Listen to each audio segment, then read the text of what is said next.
Hello बच्चों, आज हम लोग क्लास 11 का ज्योग्राफी का जो आगामी वर्ष के एग्ज़ाम के दृष्टि से काफ़ी इम्पोर्टेंट है, उसको पूरा कवर करेंगे।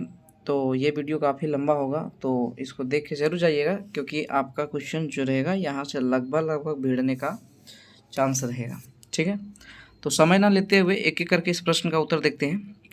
पहला प्रश्न दिया हुआ है, निम्नलिखित में से किस विद्वान ने भूगोल यानी ज्योग्राफी शब्द का प्रयोग किया था? तो सबसे पहले किसने किया था? इरोटास्थनीज ने, आप जानते हैं।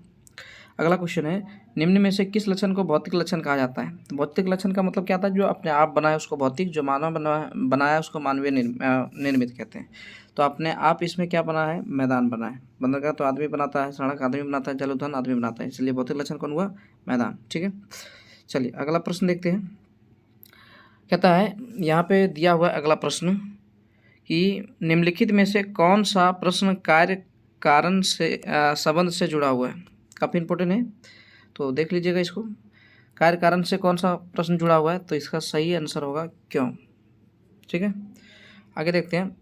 निम्नलिखित में से कौन सा विषय कालिक संश्लेषण करता है? तो कालिक संश्लेषण यानी पिछले वाले अध्ययन कौन करता है? तो इतिहास करता है। ठीक है, चलिए आगे देखते हैं।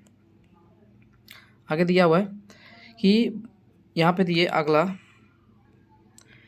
भूगोल हमें पृथ्वी एवं जल पर निवास करने वाले का बोध कराता है। यह विचार किसका है?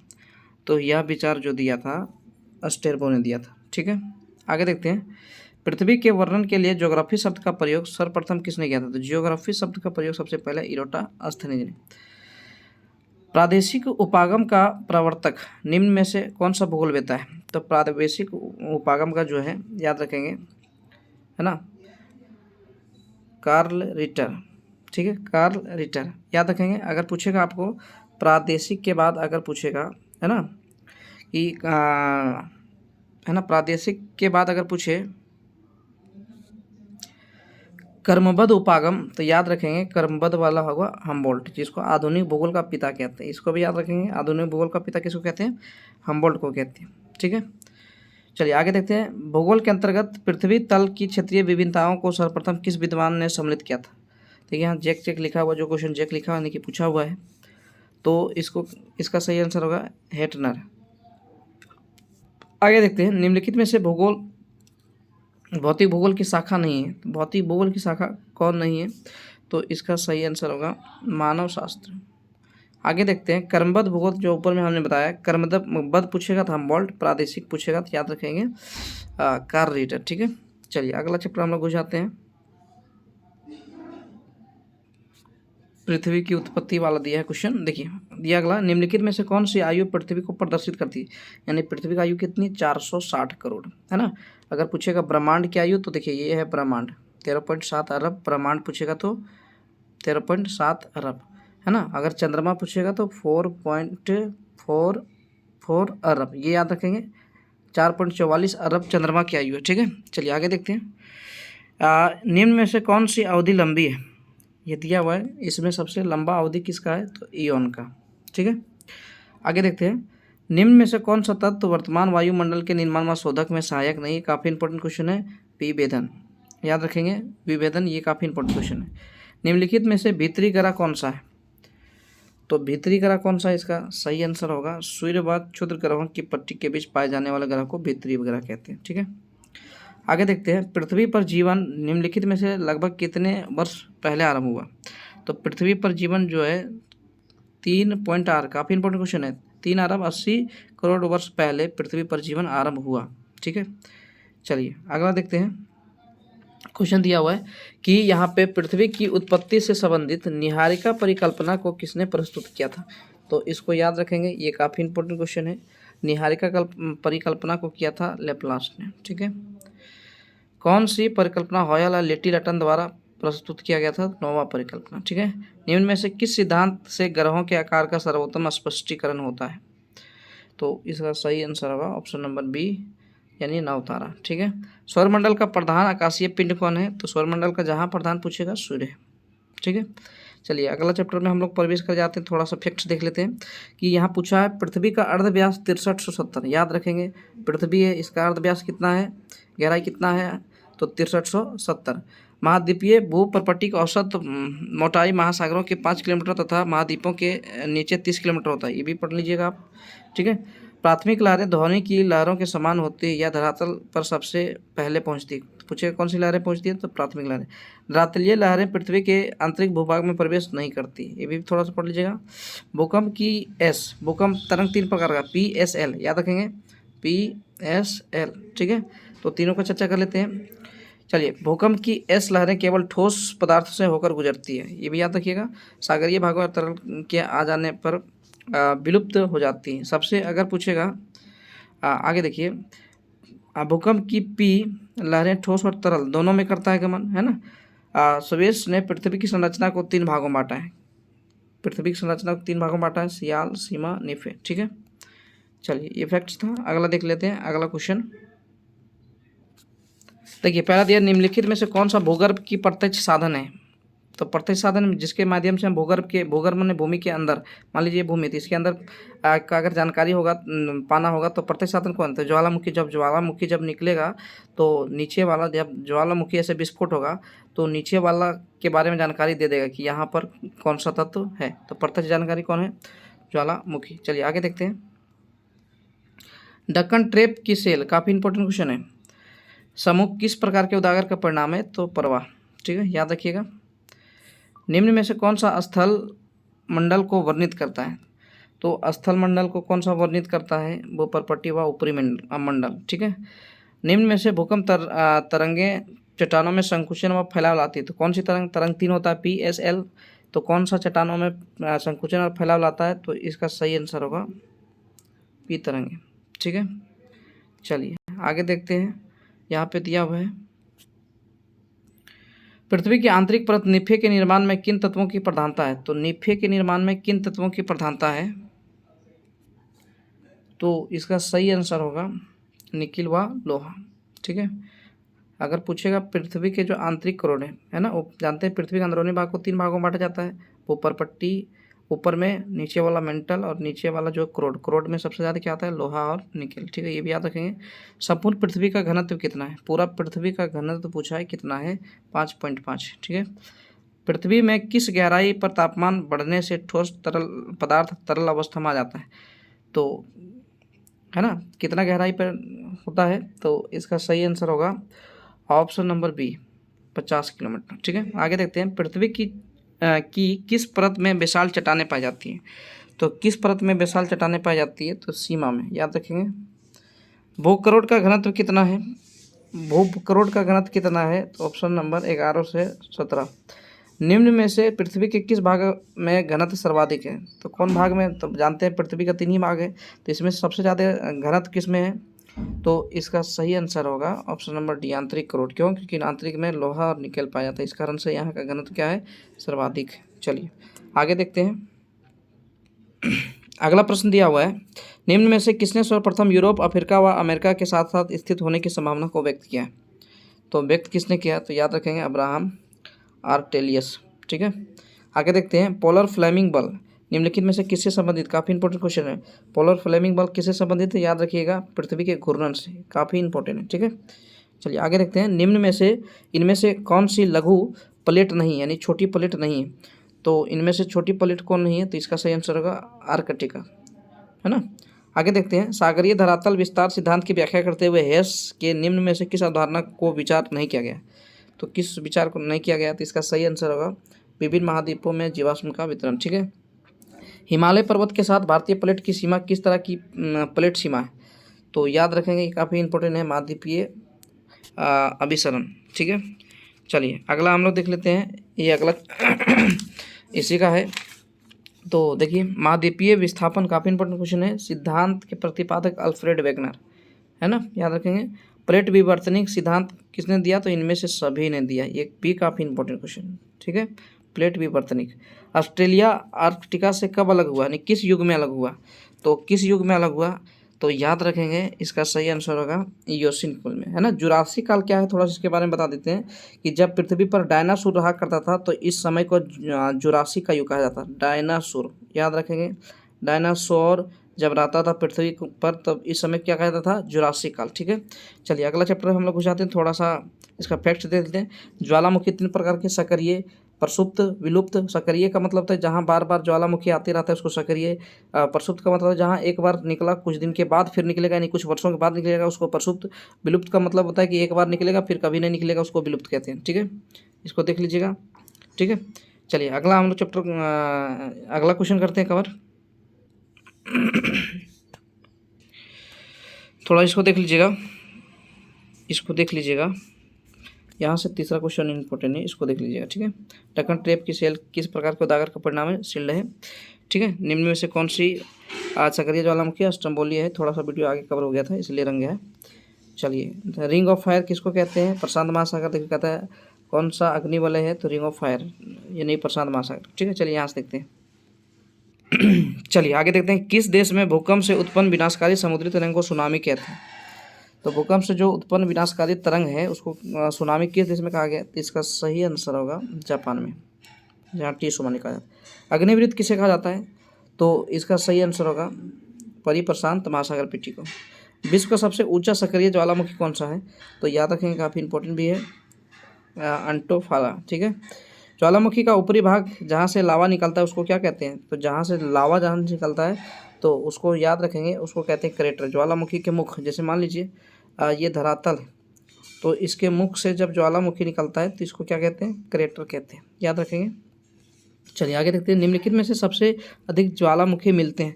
तो ज्वालामुखी सबसे ज़्यादा कहाँ मिलता है? तो इसका सही आंसर होगा फिलीपींस में। ठीक है, किलिमंजारो नामक मृत ज्वालामुखी किस देश में?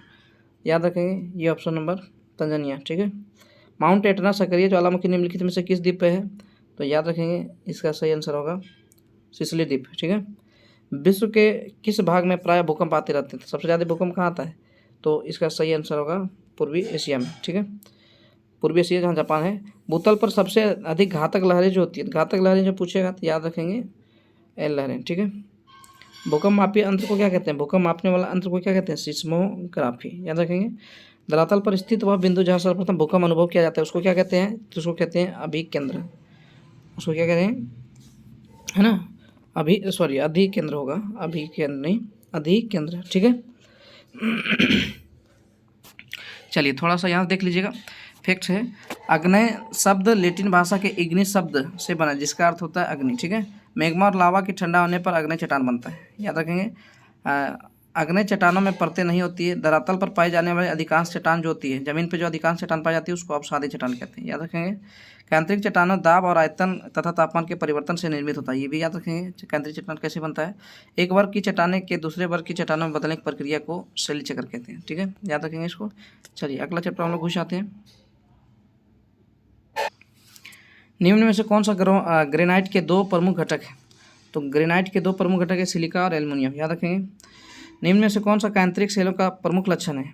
तो ये जानते हैं कायांत्रिक सेल जो प्रमुख लक्षण है पात्रण। ठीक है, आगे देखते हैं, निम्न में से कौन सा एकमात्र तत्व वाला खनिज नहीं है? तो खनिज इनमें से कौन सा नहीं है? एक मिनट हीरा नहीं। ठीक है, कौन सा खनिज एक मात्र तत्व वाला खनिज नहीं है? तो इसका सही आंसर होगा माइका। ठीक है, निम्न में से माइका माने जिसको हम लोग बोलते हैं अभ्रक, जो कोडरमा घाटी में ज़्यादा पाया जाता है। निम्न में से कौन सा कठोरतम खनिज है? याद रखेंगे हीरा। हीरा के बाद अगर कोई क्वेश्चन पूछेगा कि कठोर खनिज कौन है? क्वार्टज। ठीक है, निम्न में से कौन सी अवसादी सेल नहीं है? तो अवसादी सेल कौन सा नहीं है? तो याद रखेंगे संगमरमर। ये क्या है? कायांत्रिक। ठीक है, चलिए अगला देखते हैं, निम्नलिखित में से कौन सी अवसादी सेल है? तो इसका सही आंसर होगा बलुआ पत्थर। ठीक है, अम्लीय आग्नेय चट्टान का उत्तम उदाहरण क्या है? तो इसका सही आंसर होगा डेलेरोइट। ठीक है, पृथ्वी की ऊपरी परत में सर्वाधिक मात्रा में कौन सी चट्टान पाई जाती है? तो अभी आपने क्या पढ़ा था? अवसादी। लावा जो मैग्मा से बनता है उसको आग्नेय कहते हैं, है ना। ताप और दाब से जो बनता है उसको कायांत्रिक कहते हैं, ये भी याद रखेंगे। पृथ्वी के आंतरिक भाग में कौन सा चट्टान चट्टान अधिक गर्मी और दाब से बनी है? तो दाब वाला जहाँ आएगा कायांत्रिक, याद रखेंगे। निम्नलिखित में से कौन सी चट्टान अवसादी चट्टान नहीं है? अवसादी चट्टान कौन सा चट्टान नहीं है? तो इसका सही आंसर होगा स्लेट। ठीक है, प्राथमिक चट्टान किसको कहते हैं? तो याद रखेंगे, ये भी काफ़ी इंपॉर्टेंट क्वेश्चन। अग्नेय चट्टान को प्राथमिक चट्टान कहते हैं। ठीक है, रासायनिक विधियाँ से निर्मित परदर चट्टान का उत्तम उदाहरण है। तो इनमें से कौन सा उत्तम उदाहरण है? तो जिप्सम, याद रखेंगे। आगे देखते हैं, ग्रेनाइट कैसी चट्टान है? ग्रेनाइट याद रखिएगा कायांतरिक, ठीक है। सॉरी ग्रेनाइट जो है ये होगा कायांतरिक नहीं अग्नि होगा, ठीक है, अग्नि, ठीक है। 8वां का चलो 9वां का देखते हैं। हीरा कायांतरिक चट्टान है, इसका मूल रूप क्या है? तो हीरा का मूल रूप क्या है? तो याद रखेंगे इसका मूल रूप जो है कोयला है, जिसको काला हीरा कहते हैं, ठीक है। निम्न में से अंतर्वेदी अग्नि चट्टान का रूप है, तो अंतर्वेदी अग्नि चट्टान का रूप कौन है? लोकोलिथ, ठीक है, याद रखेंगे। चलिए अगला चैप्टर में हम लोग प्रवेश कर जाते हैं। थोड़ा सा इसका पढ़ लीजिएगा फैक्ट्स यहाँ पे लिया हुआ। पटल विवरण एवं ज्वालामुखी जनित भू क्रियाएँ हैं, गुरुत्वाकर्षणीय, इसको पढ़ लीजिएगा फिलहाल स्क्रीन रोक के, ठीक है। काफ़ी लंबा वीडियो बन जाएगा, इस कारण से हम छोड़ देते हैं। चलिए यहाँ से देखते हैं। देखिए इसको देख लीजिएगा, यहाँ टिक लगा हुआ है आंसर। निम्नलिखित में से कौन सी कर्मिक प्रक्रिया है? तो अपर्दन, याद रखेंगे, यहाँ लगा हुआ है। जल योजन प्रक्रिया निम्नलिखित में से किसे प्रभावित करता है? कले को, ठीक है ना। इसका सही आंसर होगा मलबा अवधाव को किस श्रेणी में सम्मिलित किया जाता है? तीव्र विद्युत संचालन, ठीक है। चलिए आगे देखते हैं यहाँ से।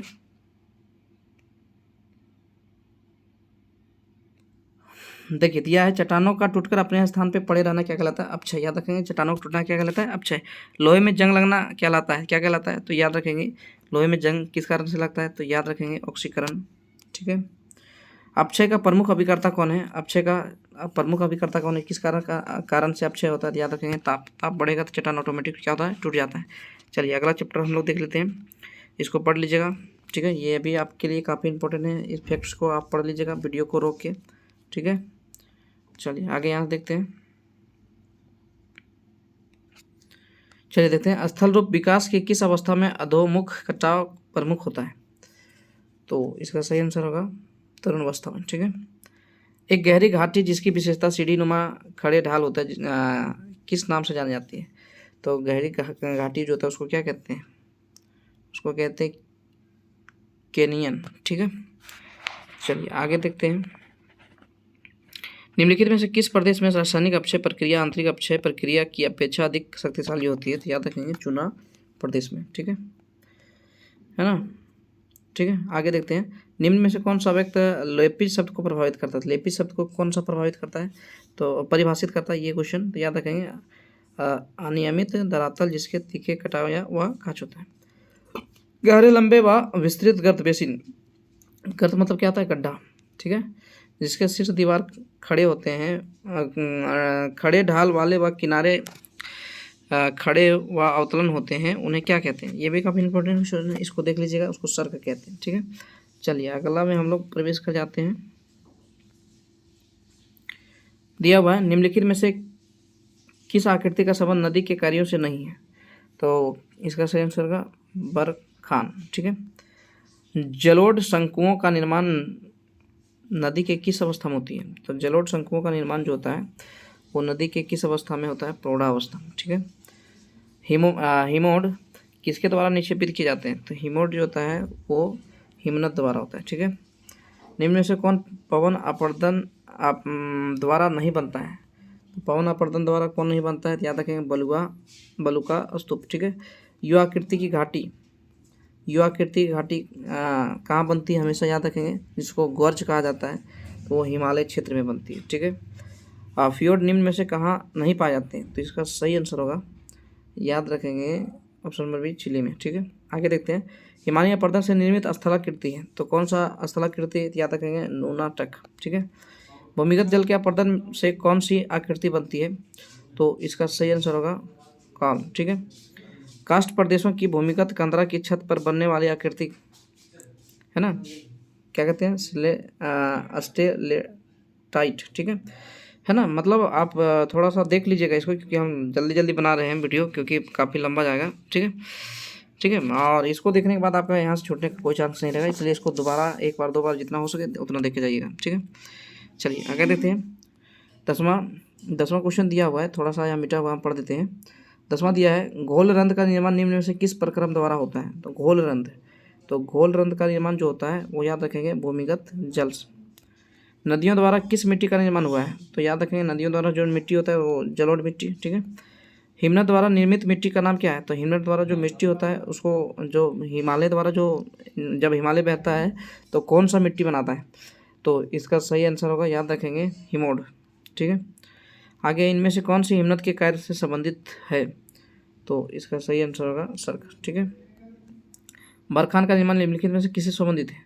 तो बरखान क्या है? तो इसका सही आंसर होगा पवन है। ठीक है। चलिए अगला देखते हैं, इसको पढ़ लीजिएगा। वायु शब्द वायु प्लस मंडल से मिलकर बना है। ठीक है। वायुमंडल की बनावट या संगठन ऊंचाई के अनुसार परिवर्तन हो रहा है। ठीक है। वायुमंडल में पाई जाने वाली मुख्य गैसें नाइट्रोजन तथा ऑक्सीजन है, जिसमें से सबसे ज़्यादा कौन सा गैस पाया जाता है? नाइट्रोजन 78%। याद रखेंगे। धूल के कण ऊर्जा के प्रकाश को बिखरते हैं। इसको पढ़ लीजिएगा। वायुमंडल में ऊंचाई के अनुसार बनावट बदलती है। समताप मंडल की ऊंचाई 90 किलोमीटर, इसको याद रखेंगे, पूछेगा। दूसरा मंडल है ना, वायुमंडल के पढ़ते पढ़े थे तो पहला कौन सा मंडल था? जैसे मान लीजिए धरातल, तो पहला कौन सा मंडल? क्षोभ मंडल। जितना भी मौसम घटना होता है, आंधी तूफान बादल, ये सब कौन सी मंडल में होती है? क्षोभ। दूसरा समताप मंडल, तीसरा मध्य मंडल या आयन मंडल, चौथा ओजोन मंडल, पांचवा बरी मंडल, है ना।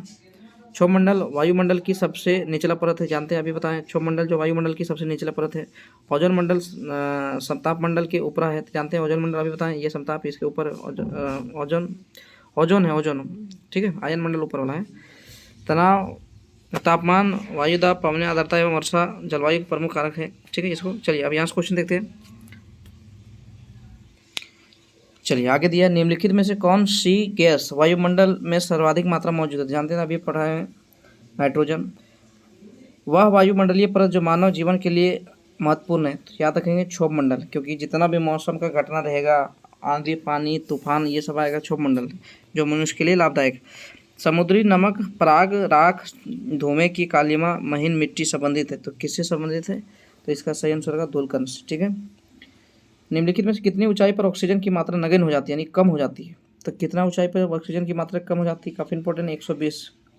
ठीक है। निम्न में से कौन सी गैस सौर विकिरण के लिए पारदर्शी है तथा पार्थिव विकिरण के लिए अपारदर्शी है? तो इसका सही आंसर होगा कार्बन डाइऑक्साइड। ठीक है। चलिए अगला हम लोग देख लेते हैं। चलिए थोड़ा सा क्षोभ मंडल का बनावट आपको बता देते हैं, ताकि यहाँ से काफ़ी क्वेश्चन देगा।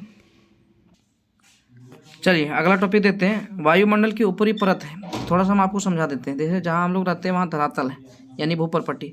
इसके ऊपरी परत को 5 भाग में बांट दिया। पहला क्षोभ मंडल, दूसरा समताप मंडल, तीसरा ओजोन मंडल, आयन मंडल और लास्ट वाला बरही मंडल। याद रखेंगे, जितना भी मौसम का घटना उठना होगा सब क्षोभ मंडल में होगा। ठीक है। जितना भी मौसम का घटना होगा सब क्षोभ मंडल में। यहाँ पर दिया वायुमंडल की सबसे ऊपरी परत है, तो ऊपरी परत कौन सा? अभी आपने पढ़ा, सबसे ऊपरी परत जो है वो बरही मंडल है ना।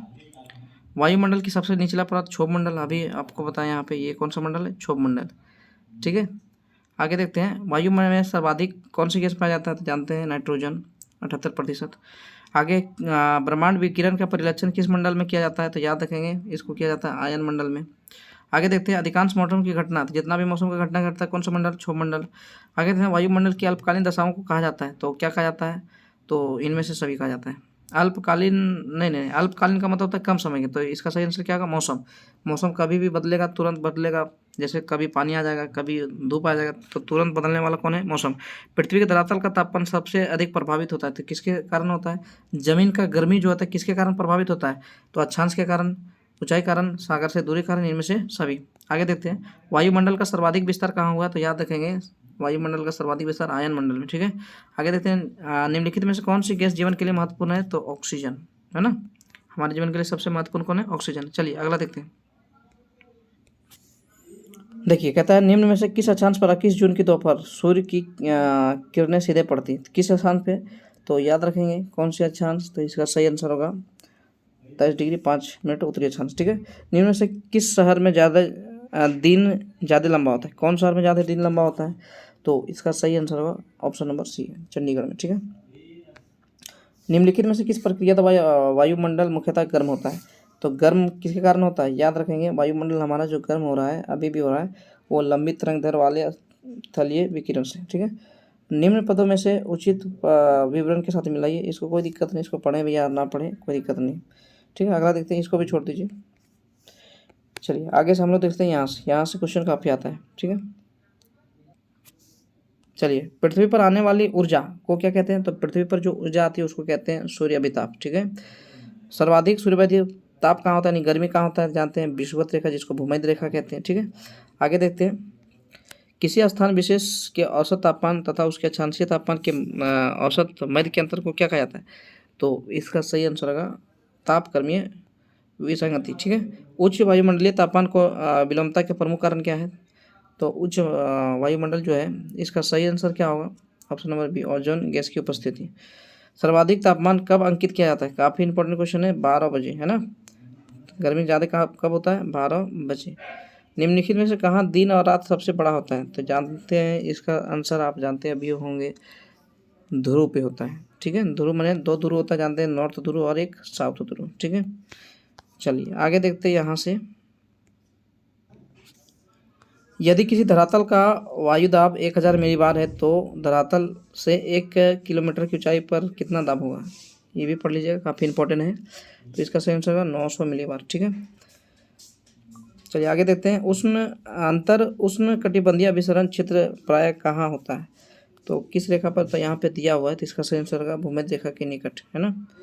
चलिए आगे देखते हैं। उत्तरी गोलार्ध में न्यूनतम तापमान के चारों तरफ पवनों की दिशा क्या होगी? तो क्या होगा पवनों दिशा? इसका सही आंसर घड़ी की सुइयों यानी कि राउंड अप करेगा। वायु राशियों के निर्माण के उदागर क्षेत्र निम्नलिखित में से कौन सा है? तो वायु राशि का उदागर जो होता है, माने वायु राशि जहाँ से बनता है, तो कौन सा क्षेत्र में बनता है? तो इसका सही आंसर होगा साइबेरिया का मैदान, यहाँ से वायु राशि बनना स्टार्ट होता है। चलिए यहाँ देख लेते हैं। वायु दाब दर्शाया जाता है, थोड़ा सा यहाँ पे मिटा हुआ है ना क्वेश्चन, ये वायु दाब दर्शाया जाता है, ये क्वेश्चन है। तो इसका सही आंसर क्या होगा? ऑप्शन नंबर ये, समदाब रेखाओं द्वारा, ठीक है। चलिए आगे देखते हैं। तापमान के अधिक होने पर वायु दाब क्या होता है? जब तापमान बढ़ता है तो वायु दाब क्या होता है? तो इसका सही आंसर का कम हो जाएगा, है ना। आगे देखते हैं। चिनूक पवनें, काफ़ी इंपॉर्टेंट क्वेश्चन है, याद रखेंगे। चिनूक पवनें पाई जाती है, तो कौन सा देश में चिनूक पवनें पाई जाती है? तो इसका सही आंसर होगा उत्तरी अमेरिका में, ठीक है, उत्तरी अमेरिका में, ठीक है। भारत के जो उत्तर में चलता है उसको लू कहते हैं। रॉकी पर्वत श्रेणी के पूर्वी ढालों पर उतरने वाली हवा संयुक्त राज्य अमेरिका एवं कनाडा में कहलाती है, तो क्या कहलाती है? तो इसका सही आंसर होगा ऑप्शन नंबर बी, चिनूक, है ना। चिनूक उत्तरी अमेरिका पाया जाता है। डोल्ड्रम किस क्षेत्र को कहते हैं? तो याद रखेंगे, डोल्ड्रम जो है विषुवतीय क्षेत्र को कहते हैं, ठीक है। स्विट्जरलैंड में उत्तरी अल्पास के विमुख ढाल पर बहने वाली हवा को क्या कहते हैं? तो स्विट्जरलैंड में जो हवा बहती है उत्तरी विमुख पे, तो उसको क्या कहते हैं? उसको फोहन कहते हैं, ठीक है। गलत जोड़ा बनाना है, तो इसका सही आंसर है, गलत वाला कौन सा होगा? तो इसका सही आंसर होगा पूर्वी द्वीप में समूह हीरिकेन, ठीक है। व्यापारिक हवाएं होती है, ये भी इम्पोर्टेंट है, इसको याद रखिएगा, उसको कहते हैं नियमित व स्थिर कहते हैं, ठीक है। चलिए आगे देखते हैं।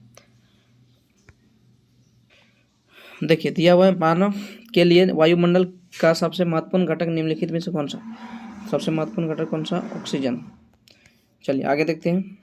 निम्न में से कौन सी प्रक्रिया है जिसके द्वारा जल द्रव से गैस में बदल जाता है? तो जो जल होता है द्रव से यानी लिक्विड से गैस में जो बदलता है, तो उसको क्या कहते हैं? तो उसको कहते हैं हम लोग वाष्पीकरण, है ना। चलिए निम्नलिखित में से कौन सा वायु की उस दशा को दर्शाता है जिसमें नमी उसकी पूरी क्षमता के अनुरूप होती है? तो इसका सही आंसर होगा ऑप्शन नंबर डी, हाँ, संतृप्त हवाएं। निम्नलिखित प्रकार के बादलों में आकाश में सबसे जो ऊंचा में बनता है बादल, उसको कौन सी बादल कहते हैं? तो उसको पच्छाव बादल कहते हैं, ये काफ़ी इंपॉर्टेंट है, इसको देख लीजिएगा। चलिए आगे देखते हैं। अगला दिया, शीतोष्ण कटिबंधीय क्षेत्र में सामान्यतः किस प्रकार की वर्षा होती है? तो इसका सही आंसर होगा चक्रवाती वर्षा, ठीक है। आगे देखते हैं। कपासी मेघ पाए जाते हैं, तो कपासी मेघ कहाँ पाए जाते हैं? तो इसका सही आंसर होगा, याद रखें, कितना किलोमीटर की दूरी पर पाया जाता है? तो याद रखेंगे 5 से 7 किलोमीटर। जल के वाष्प में परिवर्तन होना क्या कहलाता है? वाष्पीकरण, ठीक है। निम्न में से कौन सा बादल अधिक वर्षा करता है? तो अधिक वर्षा कौन सा बादल करता है? तो इसका सही आंसर होगा ऑप्शन नंबर ये, वर्षा स्तरीय, सबसे ऊंचा पर पूछेगा तो कपासी वर्षा, ठीक है।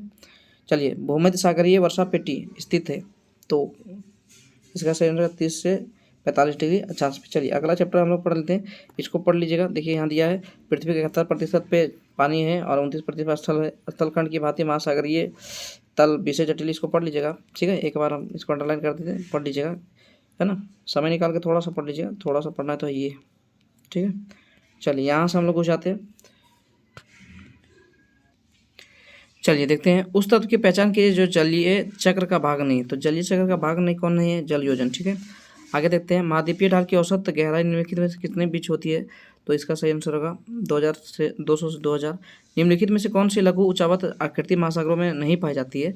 तो इसका सही आंसर होगा नहीं, ऑप्शन नंबर ये, ठीक है, महासागरीय गंभीर। निम्न में से कौन सा सबसे छोटा महासागर है? तो सबसे छोटा अगर चर्चा करें तो याद रखेंगे सबसे छोटा जो इनमें से आर्कटिक, लेकिन सबसे गहरा पूछेगा तो प्रशांत, है ना। और इसी में सबसे एक गड्ढा है जिसको मरियाना ट्रंच कहते हैं, जो सबसे गड्ढा है, विश्व का सबसे गर्त है यानी गड्ढा है प्रशांत महासागर में, ठीक है। अगला देखते हैं, ये क्वेश्चन भी काफ़ी इंपॉर्टेंट है, इसको पढ़ लीजिएगा। लवणता को प्रमुख रूप से समुद्री जल में घुले नमक ग्राम की मात्रा व्यक्त किया जाता है। कितना में व्यक्त किया जाता है, तो इसका सही आंसर होगा 1000 में, ठीक है। चलिए अगला चैप्टर हम लोग आ जाते हैं, थोड़ा सा मीठा हुआ है लेकिन हम पढ़ देंगे, थोड़ा धुंधला पढ़ देते हैं। महाद्वीपीय का वह भाग जो महासागरीय जल में डूबा रहता है, तो महासागरीय जल में डूबा रहता है उसको क्या कहते हैं, महाद्वीपीय मग्न तट यानी चबूतरा। कर्माडेक गर्त स्थित है, तो कहाँ स्थित है, तो इसका सही आंसर होगा प्रशांत में, ठीक है। अंडमान निकोबार कटक स्थित है, तो कहाँ स्थित है, तो अंडमान निकोबार जो है किस महासागर में स्थित है, तो इसका सही आंसर है हिंद महासागर, है ना। जानते हैं अंडमान और निकोबार को 10 डिग्री चैनल अलग करता है। महाद्वीपीय मग्न तट की औसत गहराई है तो कितना है, तो इसका सही आंसर होगा औसत गहराई यानी कि 100 फैदम। विश्व के किस महासागर या महाद्वीपीय मग्न तट सबसे अधिक क्षेत्र में है, तो इसका सही आंसर होगा ऑप्शन नंबर 5वां का अटलांटिक महासागर। महाद्वीपीय मग्न तट और गहरे सागरीय मैदानों के मध्य वाले महासागरीय नितल को क्या कहते हैं, नितल मतलब नीचे वाला किनारा को क्या कहते हैं, महाद्वीपीय मग्न ढाल कहते हैं, ठीक है। याद रखेंगे। प्रशांत महासागर की औसत गहराई है, तो कितना है प्रशांत महासागर का औसत गहराई, तो इसका सही आंसर होगा 5000 मीटर, ठीक है। सागरीय महासागरों में तापमान प्राप्त होता है, तो किसे प्राप्त होता है, सूर्य से, ठीक है। यहाँ पे टिक लगा हुआ है, इसको देख लीजिएगा। विश्व के किस महासागरीय जल का तापमान सर्वाधिक होता है, फारस की खाड़ी। आगे देखते हैं, 9वां हो गया। आगे देखते हैं 10वां, सबसे कम लवणता वाला सागर श्वेत सागर, ठीक है।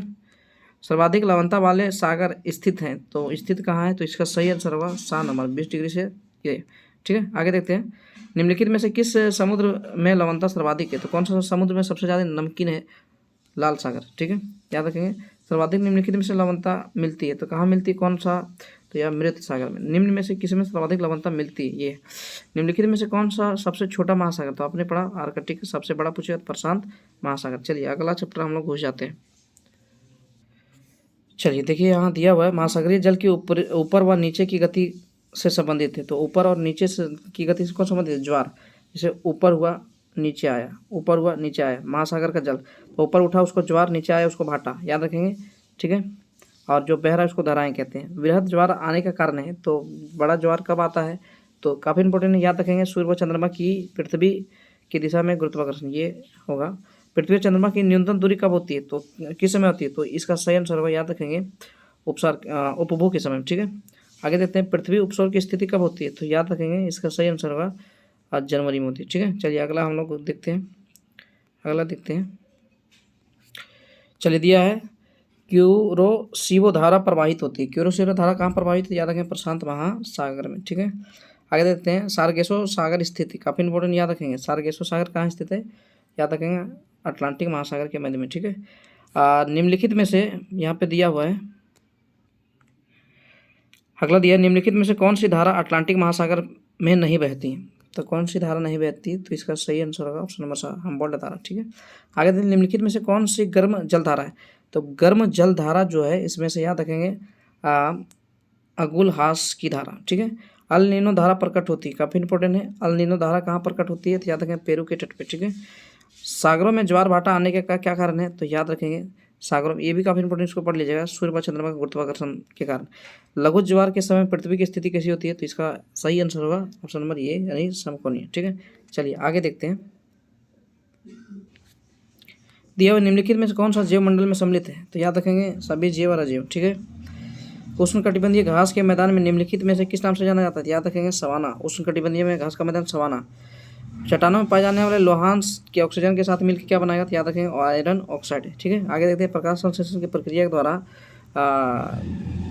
प्रकाश की उपस्थिति के कार्बन डाइऑक्साइड जल के साथ मिलकर क्या बनाता है, कार्बोहाइड्रेट, ठीक है। चलिए आगे देखते हैं, ये यहाँ पे तो मिटा हुआ है लेकिन हम पढ़ देते हैं, आप सुन लीजिएगा।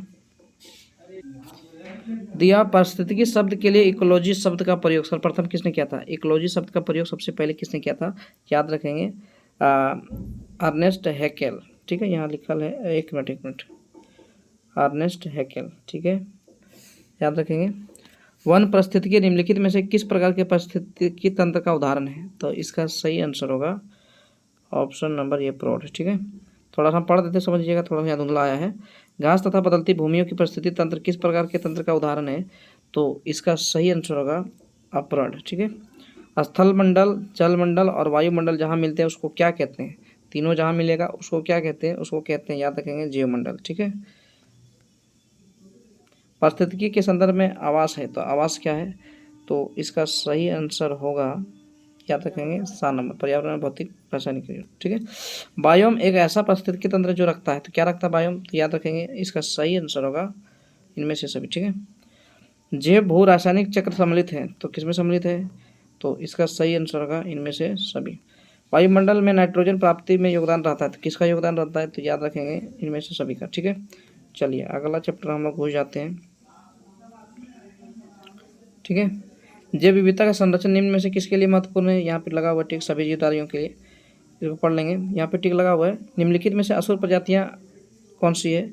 इन प्रजातियों लुप्त हो रहा है होने की खतरा, उसको असुर प्रजाति। नेशनल पार्क एवं पशु विहार संरक्षण के लिए यहाँ लगा हुआ है। जैव विविधता वाले समृद्ध क्षेत्र कौन सा है? उसमें कटिबंधीय क्षेत्र, इसको पढ़ लीजिएगा। निम्न में से किस देश में पृथ्वी सम्मेलन हुआ था? पृथ्वी सम्मेलन कहाँ हुआ था? ब्राज़ील में, ब्राज़ील के रियो डी जेनेरो में 1992। चलिए अगला टॉपिक देखते हैं हम लोग। पौधे तथा जंतु सर्वाधिक संख्या तथा व्यापकता प्रकार में मिलते हैं। ठीक है, तो इसका सही आंसर होगा उष्णकटिबंधीय वनों में सबसे ज़्यादा मिलता है। भारत में निम्न में से कौन सा तत्व स्थल है?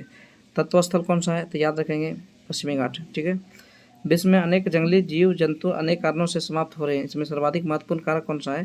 तो इसका सही आंसर होगा निवास क्षेत्रों का विनाश, निवास क्षेत्रों का विनाश। ठीक है, भारत में वन जीव सुरक्षा अधिनियम काफ़ी इंपॉर्टेंट क्वेश्चन है, याद रखेंगे, इसका सही आंसर होगा 1972 में। ठीक है, विश्व में विविधता केंद्र रखने वाले देश, तो कितना देश है? 12 देश है। ठीक है, आगे देखते हैं। देखो यहाँ दिया है, थोड़ा कटा हम पढ़ देते हैं। निम्नलिखित में से कौन सा अक्षांशीय विस्तार भारत की संपूर्ण भूमि के विस्तार के प्रासंगिक है? तो इसका सही आंसर क्या होगा? 8 डिग्री। अक्षांश क्या है बाबू? जो ऊपर से नीचे रेखा गिरती है, जैसे मान लीजिए ये भारत है ना, तो ये भारत है, ऊपर से जो नीचे रेखा गिरती है उसको अक्षांश, एने से एने जाता है, इसको क्या कहते हैं? देशांतर। तो अक्षांश आता है उत्तर में 37 डिग्री, कितना है? 37 डिग्री 6 मिनट, ये पढ़ा होगा। और दक्षिण में 8 डिग्री, कितना है? 8 डिग्री 4 मिनट। तो इसका सही आंसर क्या होगा? ये वाला 8 डिग्री 4 मिनट से 37 डिग्री 6 मिनट, है ना। निम्नलिखित में से किस देश के सीमा सबसे ज़्यादा भारत के साथ लगता है? तो बांग्लादेश, 4096 किलोमीटर, याद रखेंगे। निम्न में से कौन सा देश क्षेत्रफल में भारत से बड़ा है? तो क्षेत्रफल में भारत से इनमें से कौन सा देश बड़ा है? तो इसका सही आंसर है चीन। ठीक है, निम्नलिखित में से यमयोत्तर देशांतर काफ़ी इंपॉर्टेंट क्वेश्चन है, 82 डिग्री 30 मिनट, याद रखेंगे। अगर आप एक सीधी रेखा में राजस्थान और नागालैंड की यात्रा करें, निम्नलिखित नदियों में से किस नदियों में से, यहाँ दिया हुआ नदियों में से किस एक को आप पार नहीं करेंगे? तो किसको पार नहीं करेंगे अगर राजस्थान आप जा रहे हैं सीधी रेखा में? तो इसका सही आंसर होगा सिंधु, क्योंकि ये सिंधु कहाँ है? तो जानते हैं कि ये भारत है, तो हम थोड़ा यहाँ दिखा देते हैं, ऐसे करके सिंधु बहता है यहाँ से, तो राजस्थान से कोई लेना देना नहीं है। चलो आगे देखते हैं। भारत का क्षेत्रफल है, मिटा हुआ बता देते हैं, 32,87,263 किलोमीटर, जिसको हम लोग शॉर्ट में क्या पढ़ते हैं? 32.8 लाख वर्ग किलोमीटर, ये नहीं पढ़ते हैं शॉर्ट में। ठीक है, चलिए आगे देखते हैं। मैकमोहन रेखा है, तो भारत और चीन को जो अलग करता है उसको मैकमोहन रेखा। ठीक है, याद रखेंगे। आगे देखते हैं। भारत की समुद्री सीमा की लंबाई पूछा है 7516। समुद्री सीमा क्या है? 7516 यहाँ पे है, एक मिनट, 7516 यहाँ है। समुद्री सीमा क्या है? जानते हैं कि भारत का आधा जो सीमा है ये वाला, वो जल में डूबा है, यहाँ से यहाँ तक, तो इसको बोलते हैं समुद्री सीमा या जलीय सीमा। और इधर वाला को क्या बोलते हैं? यहाँ से इसको क्या बोलते हैं? स्थलीय सीमा। इसका लंबाई कितना है? 15,200 किलोमीटर। और जलीय का कितना है? 7516। आपको स्थलीय पूछेगा 15,200। भारत की सीमा किस देश को स्पर्श नहीं करता है? याद रखेंगे, किस देश को स्पर्श नहीं करता है, यानी छूता नहीं है? किर्गिस्तान। ठीक है, किस पड़ोसी देश के साथ भारत की सबसे लंबी सीमा बनता है? तो याद रखेंगे बांग्लादेश। आगे देखते हैं।